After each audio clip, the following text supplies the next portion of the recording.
Nesse vídeo, nós iremos entrar na versão 49 do Expo, explorar todos os recursos que nela foram implementados. Um por um, nós vamos testar, fazer funcionar, validar e tudo mais. E eu vou explicando todos com o máximo de detalhes possíveis para vocês. Então, para não ficar fora dos próximos vídeos, se inscreva no nosso canal, deixa o like, compartilha, curta e faça todo aquele pacote do YouTube e bora pro vídeo!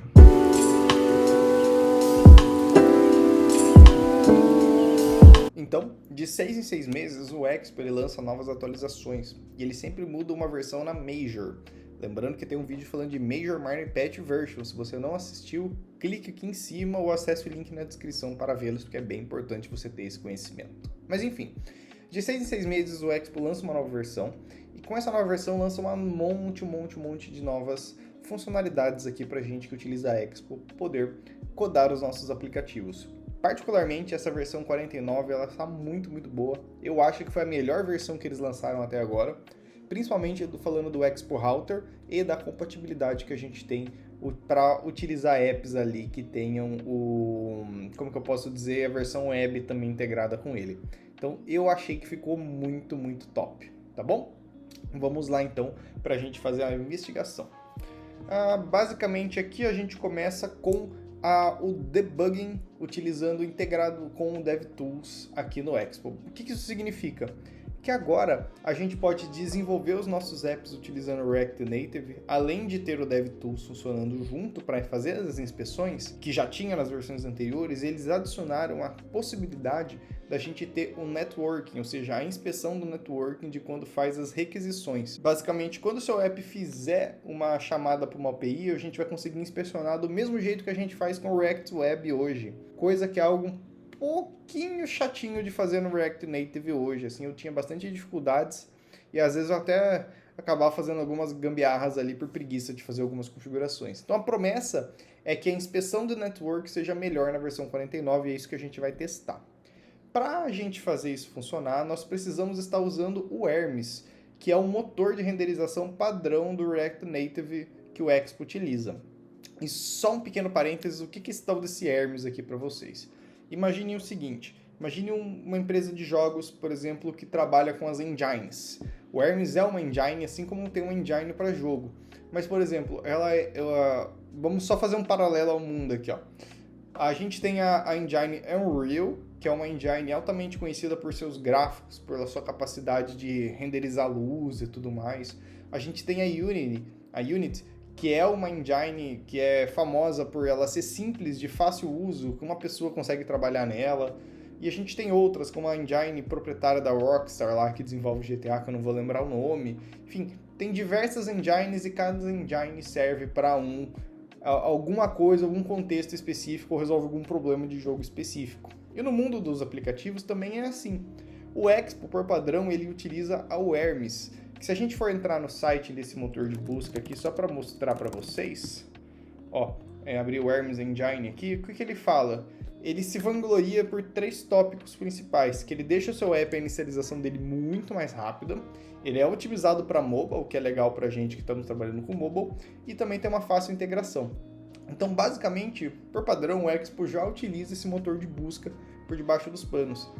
E é o motor principal aqui que nós iremos utilizar no nosso app. Para poder fazer esse teste, eu vou usar o meu aplicativo que a gente está desenvolvendo na nossa outra aula, o aplicativo de beber água. Se você não sabe do que eu estou falando, vai ter o link na descrição com o aplicativo, já com essas modificações e com esses testes que a gente está fazendo, se você quiser fazer do seu lado. Mas eu já vou utilizar ele, que já tem um Dev Client. E aqui ele até fala que ter o Expo Dev Client é um requisito para a gente fazer esse teste. No vídeo passado lá do beber água, da integração do Firebase, a gente faz exatamente isso. A gente integra o Dev Client no nosso app. Então, se você não faz ideia do que eu estou falando, você precisa assistir aquele vídeo antes de assistir esse, ok? Vamos lá então. A primeira coisa que a gente vai precisar fazer aqui é definir para o Expo que a gente quer usar o Hermes. Mesmo sendo a linguagem default, é bom a gente fazer essa definição, porque já aconteceu casos de dar problema se eu não especifico ela. Como que a gente faz isso? A gente vai abrir o nosso arquivo do app.json aqui, e em qualquer lugar desse arquivo, desde que esteja abaixo da chave Expo, ou seja nessas linhas aqui, eu vou definir essa chave aqui, JS Engine. Vocês estão vendo que meus autocompletes já estão sendo realizados aqui? Como que eu consigo isso? Tem uma extensão do Expo que chama Expo Tools, que vocês podem baixar aí no VS Code de vocês. Vai estar no link da descrição também. Que ela provê, além de outras coisas que eu vou entrar nesse tópico, mas ela provê também os autocompletes necessários para os arquivos do Expo, para que fique fácil o nosso desenvolvimento, tá? Então instalem ela, que é muito importante. Mas basicamente aqui a gente define a chave do JS Engine, e aqui dentro a gente tem duas opções, o JSC, que é o JavaScript padrão, e o Hermes, que é o que a gente vai utilizar o Hermes. Nesse momento, se eu só tentar iniciar o meu projeto aqui e rodar, ele não vai funcionar. Ele vai dar um erro lá falando que ele vai dar esse erro aqui, ó. Nenhum aplicativo compatível está conectado. O debugging de JavaScript só pode ser usado com o Hermes Engine. E o que acontece? Quando a gente trabalha com Dev Client, sempre que a gente faz uma modificação um pouquinho grande, assim, entre aspas, falando, a gente precisa gerar uma nova build. Então, se você estiver usando o iOS, você vai digitar o comando yarn iOS no seu package JSON, que basicamente ele vai rodar isso aqui, ó. Se você estiver no iOS, é export run iOS. Se você estiver no Android, é export run Android. Simplesmente esse comando aqui, ó. Então, quando eu digitar o meu yarn iOS, porque eu estou no macOS, ele vai pegar aquela JS Engine que a gente definiu lá no app JSON, vai refazer o build do nosso app definindo que a gente quer usar o Hermes. Isso daqui pode demorar uns 10, 12 minutinhos, tá? Então tem um pouquinho de paciência. E aí assim que isso estiver pronto, ele vai iniciar o nosso app usando o Hermes Engine e a gente vai poder testar o debugger, né? O meu ele foi bem mais rápido porque eu já fiz esse processo anteriormente antes de gravar esse vídeo para vocês. Tá? Por isso que já foi direto aqui. O de vocês, se for a primeira vez, vai demorar de 10 a 12 minutinhos. Ó. Então o meu já está iniciando aqui. Ele faz esse bundling normal.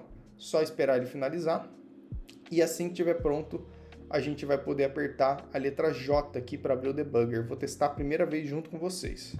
Então, ó, tá carregado. Aqui é só os meus debugs mesmo. Vou limpar o terminal só para ficar mais claro para a gente. E vou apertar aqui ponto de interrogação. Então se você estiver no Mac, Shift ponto de interrogação. Se você estiver no Windows, Shift ponto de interrogação também. Ao apertar o Shift ponto de interrogação, ele aparece esse menu aqui pra gente. Só pra gente relembrar. Então eu vou apertar a letra J do meu teclado, que é essa aqui, ó, do Open Debugger. E vamos ver o que vai acontecer, ó. Ele vai abrir o meu DevTools. Até aqui, tudo normal, certo? Ele abriu o DevTools e não aconteceu nada. Estou fazendo o teste primeiramente com vocês, tá? Também não sei o que vai acontecer. A primeira coisa que eu já detecto aqui é que ele identificou que está usando o Hermes, ó. Isso é legal. Mas só isso até o momento também, né? Vamos dar um restart aqui para ver se faz alguma coisa. Ó, que legal. Vocês viram o que aconteceu, ó? Então, os debuggers que antes estavam saindo aqui no meu terminal, agora já estão aparecendo. Deixa eu ver se consigo dar um zoom aqui só para... Não consegui dar um zoom, tá? Não sei se vai ficar ruim de vocês enxergarem, então eu vou tentar ditando o que está acontecendo. Mas basicamente, os warnings, os consoles que a gente tinha no nosso app, que estavam caindo aqui no terminal direto, agora estão caindo para cá para a gente poder enxergar. Olha que legal. Então vamos lá. Essa aba aqui, o que me interessa, a aba de network, que é a versão nova. Supostamente, ao fazer chamadas de API aqui agora, eu vou conseguir interceptá-las e inspecioná-las. Coisa que eu não conseguia fazer em versões antigas. Então, para a gente fazer esse teste aqui, eu vou ir na minha página inicial, aqui ó, no meu app.tsx.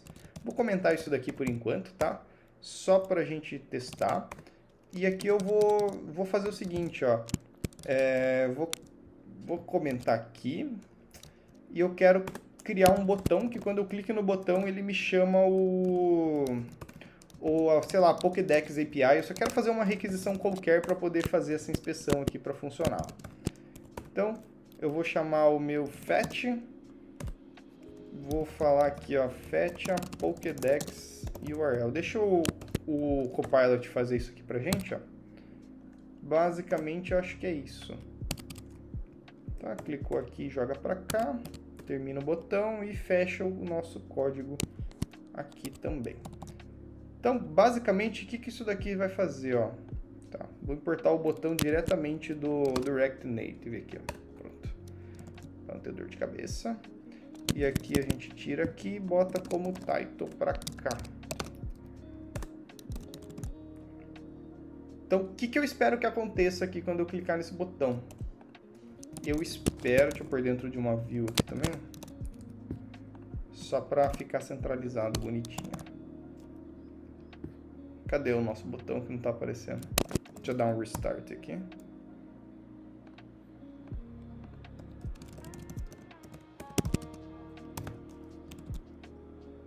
Tá, ele está escondido atrás do Note, ó, por isso que não está aparecendo. Pronto. Só pra gente, coloquei um padding top aqui só pra gente brincar. Então o que eu espero que aconteça? Que quando eu clicar nesse botão ele faça uma chamada lá pra minha Pokédex e eu consiga interceptar essa request lá na minha aba de network. Então abrindo aqui eu vou limpar meus logs e vou clicar aqui ó, especificamente no filtro chamado FetchXHR para só pegar requisições. Porque se eu não seleciono esse filtro, ele fica mostrando um monte de coisa para mim que não necessariamente seja útil. Então cliquei no botão, não sei o que aconteceu. Aparentemente aqui não veio nada. Aqui caiu alguma coisa, na verdade. Eu não sei o que seria isso. Deixa eu ver se pelo menos os consoles aqui, ó. Ó, o console ele apareceu, que foi o resultado, que foi esse console aqui que eu coloquei, ó, o resultado do res.json. Mas a minha aba de network, aparentemente ela não veio parar aqui não. Deixa eu chamar de novo, ó. Fetch. Tá caindo novas requisições aqui do lado, estão vendo? Deixa eu ver se não é possibilidade de filtro, ó. Mas o... Ah, não, pera aí, ó. Caiu sim. Aqui, ó. Olha ela aqui, ó. Putz, show de bola. Eu mosquei. Comi bola, mas tá funcionando assim, ó. Então vamos limpar, vamos clicar no nosso botão, ó. O Pokémon 1, sei lá, acho que é Bulbasauro, provavelmente, ou Charmander. Algum dos três iniciais. Cliquei em Fetch. Ele chamou nossa rota 1, ó. Chamou exatamente a rota que a gente tá definindo aqui. E eu consigo inspecionar tanto a resposta que o servidor me retornou, quanto os headers, tudo como montou a requisição. Então isso é muito legal, porque agora a gente consegue utilizar o Chrome DevTools, igualzinho a gente utiliza no web, só que por React Native. Então, show de bola, isso é muito top. E ó, a gente até pode usar o React DevTools também, que se a gente quiser, aí a gente vai apertar o Shift M, que o React DevTools é uma alternativa ao Chrome DevTools, que também é um debugger principal ali que tem, e o Expo também disponibiliza se a gente quiser utilizar ele. Ele funciona como se fosse uma extensão para o Chrome. Vamos tentar fazer ele funcionar, que ele também é bem legal. Então, ó, pelo que eu li na documentação ali, ó, vou só limpar minha tela aqui, ó, dar um clear. Vou apertar o Shift ponto de interrogação de novo. E ele falou pra gente apertar o Shift M, que é o More Tools aqui, ó. Vamos lá, Shift M. E agora aqui apareceu alguma coisa, ó. E essa opção que ele sugere, Start React DevTools. Vou clicar nela e, caraca, vai funcionar direto. Eu não preciso nem instalar absolutamente nada. Isso é muito legal, gente. Se você está trabalhando na web e instala o React DevTools, você necessita instalar essa extensão e fazer algumas configurações. E aqui aparentemente foi liso. Então o DevTools ele é legal para a gente fazer o quê? A gente tem a opção de fazer o Profiler, que é a gente vai usando o app aqui, ó, vai gravando, e quando a gente pausa ele aqui no Stop, ele gera para a gente... acho que não gerei o dado suficiente, mas ele gera, se está tendo engasgo no nosso aplicativo, se tem algum lugar que a gente está com problema de UI de performance.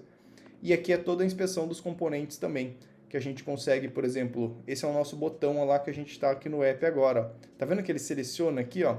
Olha que legal. Eu consigo fazer a inspeção dos meus elementos, ó. Conforme eu vou subindo, ele vai selecionando. Então, por exemplo, eu consigo inspecionar esse button, ver as funções que ele tem, o título que ele tem, olha aqui que legal. E até passar propriedades novas aqui pra gente. Então, isso é bem legal de ter disponível de um jeito muito fácil. É só a gente apertar Shift M e Start React DevTools. Se vocês quiserem um vídeo só de eu explicando esses debuggers e como utilizar o máximo de proveito deles, deixem aí nos comentários pra gente também. Se vocês tiverem interesse, a gente faz. Seguindo aqui na nossa lista, já podemos startar, isso é show de bola. E agora o próximo tópico é fazer o debug do VS Code usando o Expo Tools Extensions. Lembra que eu comentei anteriormente lá do pacote de extensão? É exatamente esse o pacote que ele está falando aqui agora. Então, o que a gente faz? Ó? Primeiro a gente tem que estar instalado o Expo Tool Extension, só revisando se você não viu ainda. É esse cara aqui, ó, essa extensão para o Expo aqui, que vai estar no link da descrição desse vídeo. Então você instala ele e depois a gente pode apertar Shift P no macOS e selecionar a opção Expo Debug Expo App or Device Simulator using ARMS. Vamos fazer exatamente isso aqui, ó. Então, Command Shift P no Mac ou Ctrl Shift P no Windows, tá? Vamos digitar Expo 2 pontos, como é que era? debug, opa, debug expo, ó, essa opção aqui, ó, debug expo app on a device or simulator. Vamos clicar. E aqui, cara, se isso funcionar vai ser animal demais, porque eu utilizo muito esse debugger do VS Code quando eu desenvolvo APIs. Para web, eu sempre tive muita dificuldade de fazer isso funcionar. Daí eu acabei por não usando. Se isso daqui der certo, gente, eu vou ficar muito feliz, porque isso aqui é muito top. A gente acabou de abrir um modo de debugger no JavaScript e, teoricamente, a gente consegue pausar quando alguma coisa acontecer e investigar o estado atual da nossa aplicação. Como que isso daqui deve funcionar? Basicamente, eu vou fazer o seguinte, eu vou criar uma função aqui, ó, chamada onClick pra gente. E essa função, ela só vai dar um console log, depois vai dar um outro console log. E é isso aí, click 2. Só para mostrar para vocês. Se tudo funcionou do jeitinho que ele está prometendo, eu vou trocar o meu botão aqui, ó, para chamar o meu onClick. Aqui agora. Por aqui, ó, onClick. Então, pressionei no botão, chama essa função. E agora, teoricamente, eu posso colocar os breakpoints aqui no meu código. Ou seja, colocar essas bolinhas aqui. E se tudo deu certo, elas tinham que ficar vermelhinha. Vou até dar um restart aqui, ó. Ó, aqui ficou vermelhinha. Aqui não. Mas vamos testar, ó. Não sei, tá? A primeira vez que eu tô usando. Aqui tá vermelhinha, aqui não. O que deveria acontecer? Quando eu chamar essa função, vai cair nessa linha de código. E ele deveria parar o nosso código quando a gente estiver aqui. Então vamos ver. Cliquei no fetch e crashou o nosso app. Que maravilha, hein? Ó, deu could not load source. Tá, deu um errinho aqui, ó. Vamos só fazer o seguinte.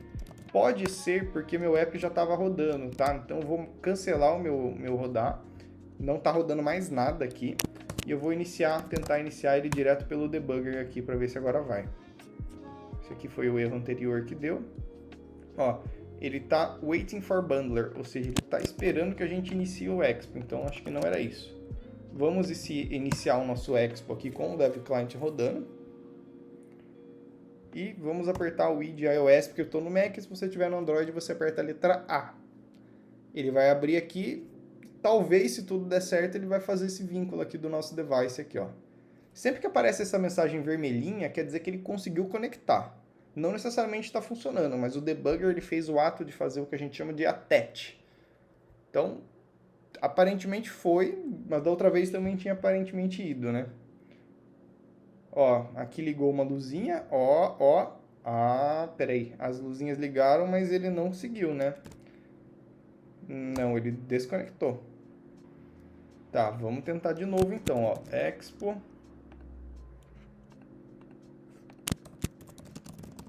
debug. Conectou, mas ó, as luzinhas aqui... Bom, agora ficou unbound breakpoint, ó. Eu ainda não estou convencido que isso daqui é o suficiente, tá? Mas vamos fazer o teste. Deu console log, mas não parou aqui nos meus breakpoints, estão vendo? Vamos ver agora, ó. Ficou vermelhinho aqui, tá vermelhinho aqui e tá vermelhinho aqui. Agora pode ser um indicativo que dê certo. Tá? Tem tudo que tá vermelhinho, esse é o indicativo, vamos ver? E não fez nada. Se eu der um restart aqui, vamos ver. Fetch também, ele tá dando os consoles logs, ou seja, ele tá caindo na minha função, mas ele não tá chamando esses debuggers aqui propriamente dito. Se eu clicar aqui um watch, será que ele mostra alguma coisa? Not available, ó. Também não tá mostrando nenhuma variável. Deixa eu criar um use state qualquer aqui pra gente. Só pra gente ver se isso daqui tá pegando ou não tá pegando. E vamos lá de novo. Insistir aqui no Expo Debug. Ó, aparentemente era para estar funcionando, porque tá tudo vermelhinho, estão vendo? Só que ele não tá, ele tá dando crashing. Aqui pode ser diversos problemas, pessoal. Pode ser porque eu tô usando o macOS, porque às vezes no M1, especificamente na versão que eu tô do Mac, tem que fazer alguma particularidade. Talvez se vocês estiverem usando um Windows, um Linux e abrir o Android, ele já vai de primeira. Mas aqui eu não consegui fazer funcionar. Vou até dar uma inspecionada e depois talvez eu faça um vídeo só falando desse debugger. Como o objetivo aqui é tratar das novas funcionalidades, a ideia é que você pode fazer a inspeção do seu debugger com breakpoints utilizando essa função aqui. Eu não consegui rodar, deve ser alguma coisa específica do Mac, mas a funcionalidade ela é bem bacana e bem promissora. Indo para a próxima, a gente tem o nosso queridinho Expo Router 2.0, que eu não vou entrar em muitos detalhes agora, ele vai ser o tema do próximo vídeo, então se você está assistindo esse vídeo aqui, o próximo a gente vai refatorar o nosso projeto para usar esse Expo Router 2.0 e eu vou entrar em todos os detalhes dele possíveis e inimagináveis. Mas basicamente, fazendo um resuminho para vocês, a gente tem o React Navigation, que é a biblioteca que a gente costuma utilizar quando a gente trabalha com rotas no React. E agora o Expo lançou o Expo Router 2.0, que ele se assemelha muito ao Next.js, que ele faz uma navegação por pastas. Ou seja, você vai criando as pastinhas lá no seu diretório principal da sua source, ele automaticamente identifica isso como rotas e gera a versão com TypeScript pra gente, que ele chama de Statically Typed Routes. Tem muita funcionalidade legal e é muito boa essa biblioteca, eu gostei demais. Principalmente o fato da gente conseguir fazer navegação com rotas com TypeScript funcionadas e integradas. Ficou muito, muito bom o que esse pessoal fez. Ficou sério, ficou top demais. Esse daqui vai ser um vídeo exclusivo e vai ser o próximo, mas basicamente é isso, tá? É um outro sistema de rotas diferente do React Navigation que a gente usa, que tá muito, muito bom e funciona baseado em pastas em vez de definições de arquivos e gera pra gente todo o TypeScript pra gente fazer as nossas navegações guiadas com TypeScript. Isso é bom demais. Aqui ele até coloca um resuminho, ó. Esse daqui é o File Based Routing que eu falei para vocês. Conforme a gente vai definindo as pastinhas no nosso aplicativo, ele vai definindo as rotas automaticamente para a gente, gerando as rotas estáticas. Aí, ó, no VS Code, quando a gente chamar um componente de link, ele vai ter o autocomplete para a gente utilizar. A gente consegue até fazer rotas assíncronas, né? O que seriam rotas assíncronas? Eu não preciso carregar todo o meu app de uma vez, eu vou carregando somente quando eu vou chamando aquela rota, para não fazer aquele demorar muito para o meu app carregar. Então eu só carrego um pedacinho, quando eu preciso acessar outra tela eu carrego outro pedacinho. Ele também trabalha com SEO, a gente vai conseguir ter um SEO melhorado agora, e mais algumas coisinhas ali bem interessantes, que eu vou tratar especificamente no próximo vídeo. Esses três aqui foram os três principais tópicos que o Expo 49 trouxe, que foram os grandes, né? Agora a gente tem alguns highlights menorzinhos que acho que vale a gente entrar e comentar só sobre eles um pouquinho, que apesar de não ser tão grande, tantas coisas novas, ainda vale uma menção. Bom, a primeira menção que ele fala é o Expo Screen Orientation, que é um pacotinho do próprio Expo aqui, que serve para a gente saber se o app está na Portrait, que é o vertical, ou na Landscape, que é o horizontal. E basicamente esse app ele sofria muitas reclamações de diversos problemas que tinham, então eles fizeram uma grande gama de atualizações, resolvendo diversos problemas dele. E agora aqui está bem mais confiável da gente utilizar e bem melhor utilizado também. O segundo é o Expo Blur View, que é esse componente aqui, que agora ele suporta para Android, né? Anteriormente ele não tinha suporte para Android, ele só tinha suporte para iOS. E o Blur basicamente é fazer aquele efeito de fundo, que quando você tem uma camada e outra atrás, geralmente a gente vê isso no iOS, fica aquele fundinho com o efeito de desfocado, né? Então fica um fundinho bem legal. Se você quiser fazer fundos desfocados, vou até deixar uma imagem aqui, como que fica isso, fica bem bacana. Acho que não tem nenhum exemplo aqui para mostrar agora. E aqui ele só deixa um aviso também, ó. O Blur View no Android, ele é expensivo, né? Ou seja, ele gasta memória RAM do celular. Então, cara, ele fala assim, ó, toma cuidado para usar esse efeito no Android, para você não sobrecarregar o Android. O iOS, ele trabalha isso de forma nativa, né? Provavelmente o Android é algo mais simulado. Mas é basicamente para você fazer efeito fosco, efeito de blur mesmo, né? Deixa eu mostrar um aqui rapidinho do iOS, só para vocês verem o que eu tô falando. Ó, é exatamente esse efeito aqui, ó. Quando abre uma janela por cima, ele desfoca o fundo de trás, ó. Estão vendo? Então, é esse o efeito de blur aqui que agora a gente tem disponível no Android. Bom, basicamente o Expo Clipboard é uma bibliotecazinha aqui do próprio Expo para você copiar texto. E a grande diferença agora, bem resumida, é que você consegue copiar o texto sem pedir permissão para o usuário, utilizando esse Way Paste Control aqui, que agora fica disponível para a gente. Então, basicamente, é um botão, uma função para você copiar o texto e conseguir colar em outro lugar do nosso usuário sem pedir a permissão para ele. Nada demais.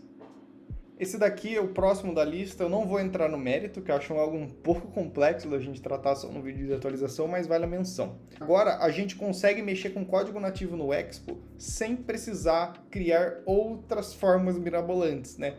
Porque, por exemplo, como que funcionava antes? A gente precisava criar uma biblioteca ou a gente precisava fazer alguns mecanismos ali para fazer injeção de código nativo no app. Então agora, se a gente precisar fazer código nativo, a gente consegue utilizar essa funcionalidade aqui, que é o Expo Module, que já existia anteriormente, para gerar os códigos nativos que a gente precisa, ou seja, escrever em código nativo, e depois integrar no nosso app de uma forma muito mais simples. O próximo highlight é que agora o Expo Go, que a gente utiliza por padrão quando a gente inicia um aplicativo de Expo, ele tem suporte padrão, suporte default ao iOS do Silicon, que basicamente é o processador M1.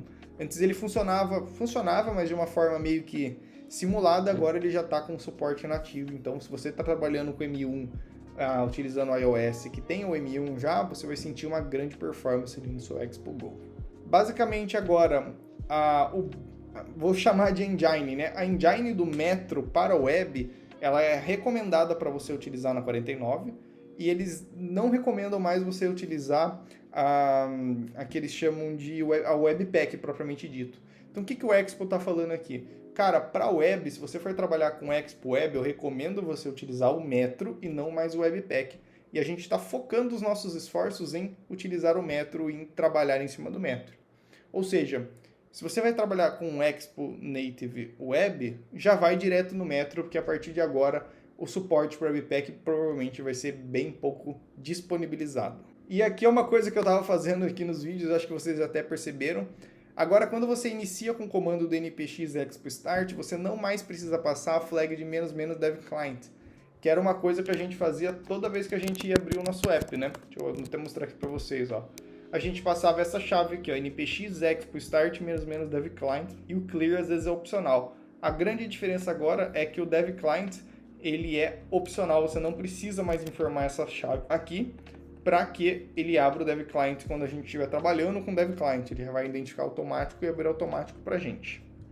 Ó, e aqui, que nem eu mostrei para vocês, ó, deixa eu só iniciar com o start aqui, só para mostrar o que a print está falando. Quando a gente dá o start, ó, ele automaticamente identificou que a gente já está com o dev client, por isso ele mostrou aqui, ó, development build para a gente, e ele tem essa possibilidade de apertar a letra S para a gente fazer o switch para o Expo Go se a gente quiser. Então a gente consegue fazer o switch para o Go ou para o Development Build apertando a letra S do nosso teclado, conforme ele mostra aqui. A próxima atualização é que basicamente esse comando aqui que fazia para a gente fazer as exportações dos nossos arquivos web, quando a gente trabalha com Expo Web, ele substituiu o comando que tinha direto na CLI dele.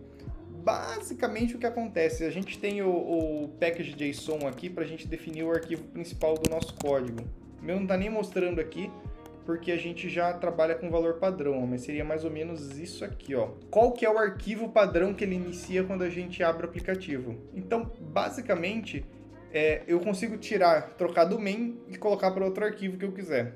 Não é muito útil aqui pra gente quando está muito simples, mas para pessoas que precisam de coisas mais específicas pode ser algo bem útil trocar esse pacote de inicialização. Esse próximo aqui, particularmente, eu acho bom demais também. Eu colocaria, eles não colocaram lá no topo, eu colocaria como uma das 4 itens principais do topo das grandes mudanças do Expo. E essa aqui é boa demais. É o suporte nativo às configurações de ambiente aqui que a gente tem. Principalmente aos arquivos de ambiente, que é os .envs da vida. Antes a gente tinha que instalar um pacote externo que era o .env package react, eu não lembro o nome exato para ele aqui, ó. react.env, esse aqui.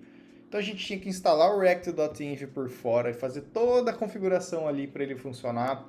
E não ficava tão legal assim. E agora o Expo dá suporte nativo ao .env para a gente, seguindo a estratégia de .env. Então basicamente como que isso está funcionando? Acho que vale um vídeo exclusivo, mas vamos falar rapidinho. Ó. A gente pode criar os arquivos na raiz do nosso projeto, chamando .env e passando as variáveis para ele que a gente quer. Então, por exemplo, aqui, ó.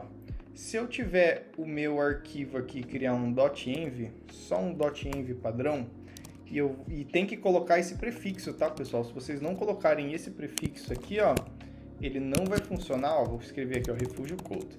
Então eu defino minha variável de ambiente, ó, .env aqui. É muito importante vocês sempre reiniciarem o aplicativo de vocês sempre que vocês alteram uma .env, tá? Senão não vai funcionar. E aqui só vamos colocar um text do React Native mesmo, ó. E aqui agora a gente consegue acessar as variáveis que a gente tem por aqui. O que ele está enchendo o saco aqui? Deixa eu fazer o import do text. Ó, e agora a gente pode fazer exatamente assim, ó. proxies.env.expo público teste. Então, e qual que é a vantagem? A gente pode criar variáveis para quando a gente está em local, quando a gente está em preview ou quando a gente está em produção. E o Expo ele vai fazer o switch dessas variáveis automaticamente baseado nos previews de que a gente tem aqui, ó. Por exemplo, esse daqui ele vai pegar o production, esse aqui ele vai pegar preview, esse aqui ele vai pegar development. E ele já vai pegar essas variáveis de ambiente de uma forma quase que automática para a gente. Então, se a gente iniciar o nosso servidorzinho aqui agora e fazer ele rodar, ó, olha que legal. Automaticamente deu ter um .env, ele já colocou aqui no log pra gente que ele fez o loading do .env, já identificou minha variável aqui, startou, vou apertar o i e agora ele deve mostrar o que tem de informação nessa variável. Isso é muito bom quando a gente... Variáveis de ambiente é bom quando a gente precisa trocar alguma coisa, dependendo se a gente está no nosso computador ou se está no app de produção. E ó, o nosso refúgio code apareceu ali no cantinho, ó, perfeitamente. Então, essa daqui é uma funcionalidade que eu acho muito boa. E eu acho legal comentar também que vocês podem ver a lista inteira de variáveis de .env suportada, e ele começa assim, ó, quanto mais específico for, ele vai pegando, e ele vai deixando menos específico. Seguindo aqui a nossa atualização de versão, esse daqui é bem simplesinho, mas pode ser útil dependendo do caso que você esteja trabalhando. Basicamente, se você está instalando um pacote que ele não tem a compatibilidade com o Expo e fica recebendo warnings ou até erros propriamente dito, e você tem certeza que mesmo com esses erros não é um problema você continuar, o que você pode fazer? Você pode solicitar o Expo que meio que dê uma ignorada neles. Ou seja, se você ganha a possibilidade aqui, ó, de adicionar no package.json do seu arquivo a funcionalidade de colocar a chavezinha do Expo, depois a chave de install, seguido do exclude, e definir quais pacotes o Expo deve ignorar para não ficar retornando warnings que às vezes sejam só falsos positivos na sua aplicação, tá bom? Isso é legal, mas use isso com cuidado ali para não tenha certeza que fazendo isso você não vai estar quebrando nenhuma retrocompatibilidade do seu Expo. Bom, basicamente agora, se você trabalha com as variáveis de esquema lá no seu EAS.json, você não precisa usar pacote de configurações adicionais. Você pode passar diretamente uma string única ou uma array de string, ele vai suportar as duas. Desse jeito aqui no app.json, então, se você usar a skin, ele já automaticamente vai aceitar ou isso aqui, né, para você definir o seu aplicativo, quantas schemas você quiser, ou se você quiser também você pode definir uma string única nesse caso também. Então facilita a vida porque não tem que adicionar outros pacotes de configurações para fazer isso. Bom, ele também já adicionou um suporte experimental ao Fabric. Particularmente falando, eu não conhecia isso daqui até eu ler essa nota de atualização. Mas pelo que eu estava pesquisando, o Fabric, o novo jeito do React Native fazer o sistema de renderização dele dos componentes. Então, provavelmente isso daqui ainda está em beta, mas o Expo já está dando um olhinho aqui para quando isso daqui ficar mais, vamos dizer assim, mais ok para ir para produção, o Expo já tem o suporte começando agora. Então, se você só quiser testar, quiser ler o que é o Fabric, como que o Expo está fazendo isso, você agora consegue fazer utilizando e criando ele assim, passando esse parâmetro aqui com a nova arquitetura, o if new arc. Lembrando que isso daqui é experimental, você não deve rodar os seus apps em produção e só vá atrás disso se você estiver curioso para saber do que se trata. Também seguindo aqui, a gente tem a atualização do TypeScript para a versão 5.1.3. Antigamente, na 48, a gente usava 4.9.4. E vale um aviso, se você fizer a atualização do seu Expo, você precisa reiniciar o seu VS Code, porque ele vai fazer o bump da versão do TypeScript, e se você não reiniciar, você vai ficar vendo um monte de erros. Então, atualizou o Expo para a versão 49, vindo de uma antiga, fez o bump da 4 para 5 para o TypeScript, reinicie seu VS Code, se precisar reinicie o seu computador, senão você vai ver erros e não vai saber o que está acontecendo e vai ficar perdidinho. Então, reinicie que vai dar tudo certo. Bom, como já é de praxe também, ele subiu um pouquinho a atualização do React Native. Agora a gente está usando a 0.72.4 e na web a 0.19.6. Aqui a gente teria que olhar na documentação do React Native, né? Mas é sempre bom manter essas versões atualizadas, ainda mais quando o Expo faz essas atualizações para a gente, faz todos os testes que precisam. Então subiu da 71 para 72 e tudo certo por aqui, nada mais para a gente se preocupar. O Expo também está disponibilizando um novo serviço que ele chama de EAS Insights. Basicamente é um lugar para você ver informações sobre os seus builds, seus submits ou os updates que você faz utilizando o Expo. É mais um painelzinho ali para você conseguir tomar decisões importantes de quando fazer novas builds ou se os seus updates estão saindo com sucesso para os seus usuários e tudo mais. Ele vai fornecer um painel de informações gerais ali que podem ser úteis para você tomar certas decisões. Então aqui aparentemente está bem legal aqui, ó. Particularmente eu não cheguei a fuçar ele ainda, mas pode ser algo interessante da gente ter em mente. Bom, basicamente, falando do ES Build rapidinho, agora ele dá suporte para o Xcode na versão 14.3.1, coisa que não tinha antes, a versão mais nova do Xcode já está disponível no Expo.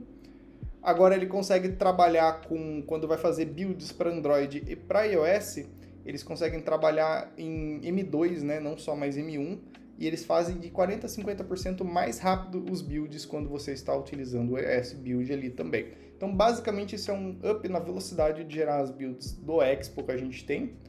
E se você estiver usando para fazer distribuição interna de iOS, ou seja, buildar o seu app e testar no seu próprio dispositivos físicos, você consegue fazer a renomeação do seu dispositivo usando o comandinho device rename, coisa que antes ele ficava travado e você não conseguia fazer essa modificação anteriormente, agora você consegue.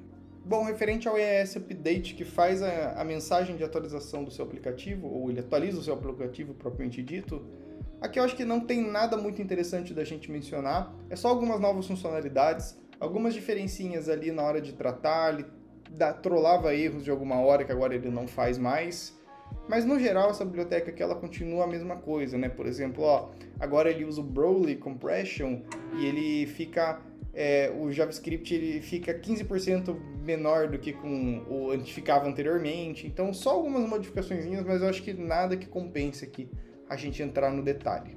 Bom, e nesse último tópico aqui eu vou passar rapidinho também, que são coisas bem supérfluas ali que talvez nem interessem, só entrar no detalhe no que importa. Aqui ele vai fazer a atualização dos módulos do Expo Gradle 8. Para gente que utiliza o Expo e não mexe direto em Gradle, não muda muita coisa. Agora o Expo, quando a gente utiliza o Sentry, ele teve um update na Major Version. Isso significa que agora o Sentry Expo foi para a versão 7.0.0 e provavelmente vai ter quebra de retrocompatibilidade, porque ele vai usar o React Native versão 5. Então, o que isso significa no final das contas? Se você está usando o Sentry na versão 6 e atualizou para o Sentry e atualizou para o Expo versão 49, verifique o seu Sentry, porque provavelmente você vai ter que fazer a migração do Sentry 6 para o Sentry 7 no Expo 49. O CLI, quando a gente inicia o nosso app também, ele inicia na porta 8081 agora, antigamente ele ensinava na 19.000, então ele só fez essa mudança de portas na hora da inicialização. O Remote Debugging for JSC, que é a engine padrão de renderização diferente do Hermes que a gente testou no início do vídeo, está desabilitada tanto no Expo Go e tanto no Expo Client. Ou seja, se você tentar apertar lá o comandinho da letra J para fazer o debug e estiver usando JSC, você não vai conseguir, você vai ter que trocar para Hermes propriamente dito. E é isso basicamente. Agora, a variável de constances.manifests ela foi deprecada, que era o jeito que a gente conseguia acessar a versão do app, algumas informações referentes ao aplicativo que a gente estava rodando. Por exemplo, o version code, a versão do app e algumas outras coisinhas mais. E agora a gente tem que usar o expo config. Então, se você usa constantes.manifest em algum lugar do seu app, vá lá e troque para constantes.expo config para não ficar na versão deprecada a mais, beleza? E aqui para a gente finalizar, eu acho das coisas que realmente importam, eles não têm mais suporte à versão 46 do Expo. Na próxima versão vai perder o suporte da 47 e da 48 na próxima release. Ou seja, o que isso significa? Quando lançar o Expo 50, somente vão existir duas versões que vão estar ativas ali de desenvolvimento e patches de segurança, que serão a 49 e a 50. Então, se você está anteriormente da 49, eu recomendo muito que você faça a atualização. A gente lançou um vídeo aqui no canal fazendo a atualização do Expo 46 para 49 lá no nosso aplicativo de beber água. E faça isso o quanto antes, porque essas versões vão ficar deprecadas. E qual que é o problema de ter versões deprecadas? É que você perde atualizações de segurança, você não vai ter mais suporte e pode estar suscetível a bugs. Então é muito importante que você sempre esteja fazendo a atualização sempre que uma nova é liberada. E aqui, para finalizar, ele explica como que atualiza o seu Expo da 48 para 49. Lembrando novamente que nós já fizemos esse processo de atualização no nosso vídeo de beber água. Se você não viu, assista lá. Bom, no geral é isso. Aqui foi um patch notes bem grande, bem detalhado, que eu quis testar todas as funcionalidades com vocês. Que nem eu falei, saiu um pouquinho tarde, porque eu fiz esse vídeo um pouco tarde, já estamos quase lançando a 50, eu estou fazendo agora da 49, mas antes tarde do que nunca. É muito importante você ver e ter consciência de tudo que eu mostrei aqui agora, e às vezes tem termos que vocês não entendem, alguma coisa do tipo, eu tentei explicar ponto a ponto e testar junto com vocês. Uma coisinha não deu certo, outras coisinhas funcionaram, mas eu espero que esse vídeo tenha sido útil e valioso para vocês. Então, se você ainda não é inscrito no canal, se inscreva para acompanhar, para ficar sempre atento às novas atualizações dos pacotes que porventura vão sendo lançados por aí no mundo da programação. Curta o nosso vídeo, compartilhe com os amigos e até a próxima!